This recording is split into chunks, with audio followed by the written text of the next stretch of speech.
Semua pemain beserta staf kepelatihan Timnas Indonesia berhamburan dan bersorak kegirangan di lorong kamar hotel setelah mengetahui hasil laga antara Oman dan Kirgistan berakhir imbang 1-1. Gol penyeimbang Kirgistan di menit 80 membuat Indonesia dipastikan menjadi tim terakhir yang mengamankan satu tempat di babak 16 besar Piala Asia 2023. Semua slot 16 besar sudah terisi dan para negara yang lolos mulai kembali mengencangkan ikat pinggang demi menghadapi lawan-lawan mereka. Ada yang sudah dinanti negara tetangga, ada juga yang berhasil menghindari Jepang. Lantas, bagaimana peta kekuatan tim 16 besar Piala Asia 2023? Kira-kira siapa yang akan lolos?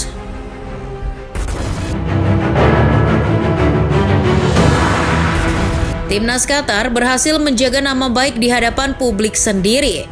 Mereka mengamankan satu tempat di babak 16 besar dengan cara menyapu bersih ketiga laga penyisihan dan menjadi pemuncak klasemen Grup A Piala Asia 2023. Dengan begitu, mereka mendapat lawan yang relatif mudah, yakni Palestina yang lolos dengan jalur peringkat 3 terbaik.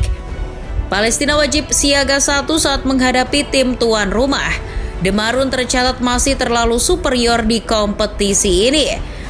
Dari 3 laga yang sudah dimainkan, Qatar bahkan sama sekali belum pernah kebobolan.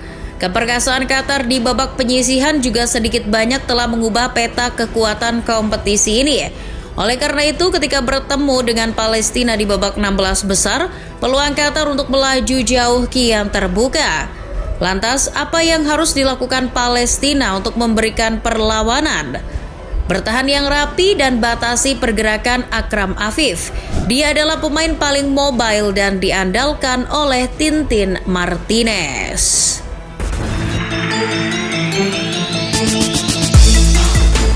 Irak juga jadi tim lain selain Qatar yang lolos ke babak 16 besar dengan poin sempurna. Mereka akan menghadapi wakil dari grup yang paling seru persaingan poinnya, yakni Yordania. Meski hanya lolos melalui peringkat 3 terbaik, statistik Yordania tak begitu buruk di babak penyisihan grup E. Yordania lolos dengan mengumpulkan 4 poin dan mampu mencetak 6 gol. Mereka mampu menang telak atas Malaysia dan menahan imbang Korea Selatan dengan skor 2-2. Yordania sebetulnya bisa menang atas Bahrain di laga pamungkas, tapi mereka seperti tak serius memainkan laga. Dengan statistik itu, mereka jadi pemuncak klasemen peringkat 3 terbaik. Pertandingan antara dua tim Timur Tengah ini diperkirakan akan berjalan menarik. Di atas kertas, Irak jelas unggul, tapi Yordania pasti akan bermain habis-habisan melawan negara tetangganya itu. Mereka punya peluang karena punya kemampuan menciptakan ancaman melalui serangan balik minim sentuhan tapi efektif.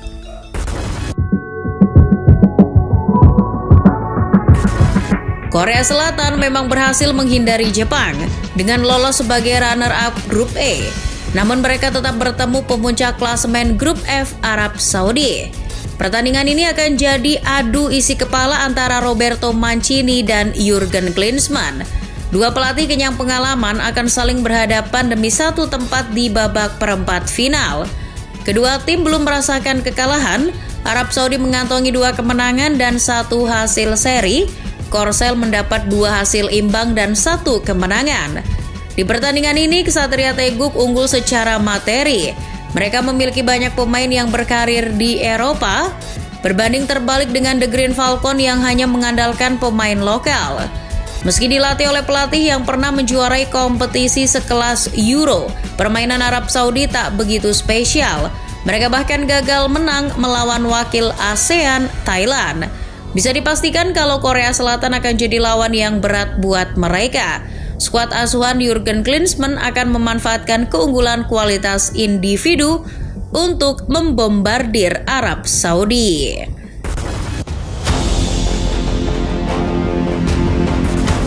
Karena Korea Selatan berada di peringkat kedua, Bahrainlah yang menghadapi Jepang. Di luar dugaan, The Blue Samurai yang digadang-gadang bakal melenggang ke babak 16 besar dengan mudah, justru harus berjibaku melawan tim nasional Indonesia untuk memperebutkan peringkat kedua grup D. Meski begitu, Jepang diprediksi tak akan mengalami kesulitan ketika menghadapi Bahrain. Ya, mereka lolos sebagai juara grup E. Bahrain nyatanya bukan tim yang memiliki permainan bagus.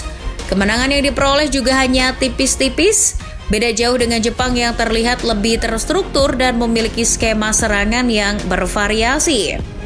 Jepang juga berangkat ke babak 16 besar dengan status tim paling produktif karena sudah mencetak 8 gol di fase grup. Jika harus menyebutkan siapa pemain yang harus diwaspadai oleh Bahrain, mungkin ada Takefusa Kubo dan Ayase Ueda. Tapi alangkah baiknya Bahrain waspadai semua pemain Jepang, karena kelemahan mereka hanya berada di penjaga gawang.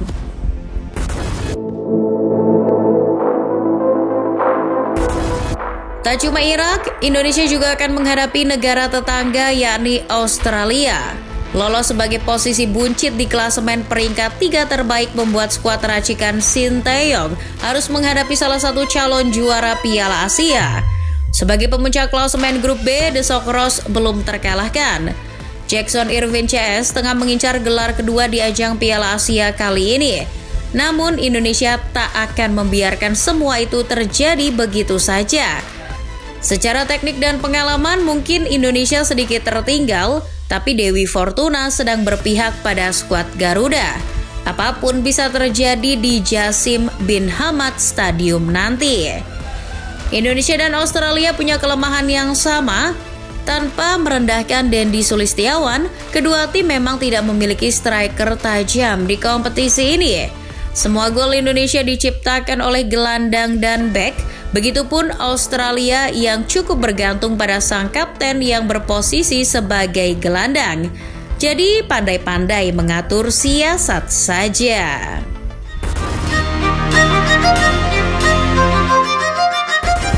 Meski sedang dilanda berbagai permasalahan internal dan tampil tanpa skuad terbaik, Thailand dengan mengejutkan lolos sebagai runner-up grup F. Tim Gajah Perang jadi tim Asia Tenggara pertama yang lolos ke babak 16 besar Piala Asia 2023. Mereka akan menghadapi runner-up grup B, Uzbekistan.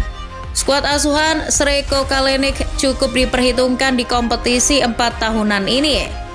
Meski tak diperkuat oleh Eldor Shomurodov, Uzbekistan mampu jadi tim yang tak terkalahkan di babak penyisihan grup. Tapi Thailand juga demikian. Mereka mengantongi 2 hasil imbang dan 1 kemenangan. Thailand sudah belasan tahun menjadi tonggak kekuatan sepak bola Asia Tenggara. Oleh karena itu, laga ini diperkirakan akan berjalan ketat. Meski dalam 2 pertemuan terakhir Thailand selalu kalah, kali ini mereka pasti akan memberikan perlawanan yang berarti.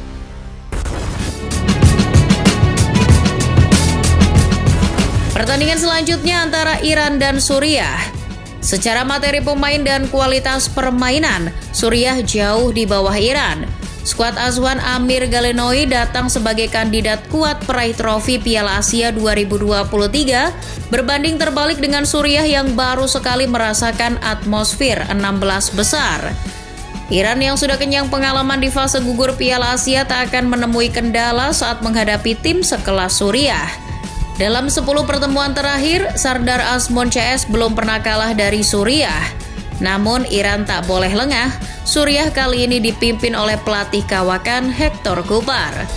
Pelatih asal Argentina ini tercatat pernah melatih beberapa tim top Eropa macam Real Betis, Valencia, Parma, hingga Inter Milan. Di level internasional, Cooper juga pernah menangani Mesir, Georgia, dan Uzbekistan. Jika Iran lengah, bukan tidak mungkin pasukan Cooper akan jadi ancaman serius bagi Iran.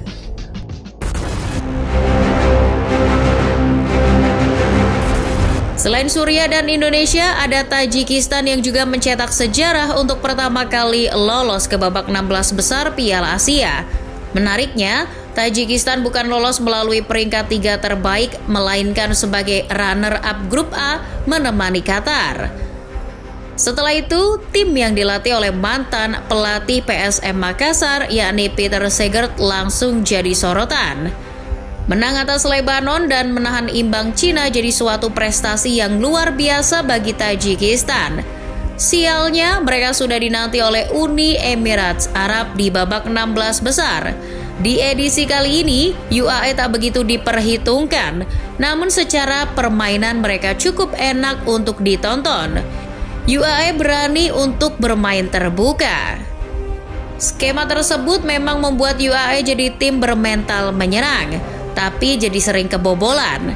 Paulo Bento tampaknya belum bisa mengatasi masalah transisi dalam permainan UAE.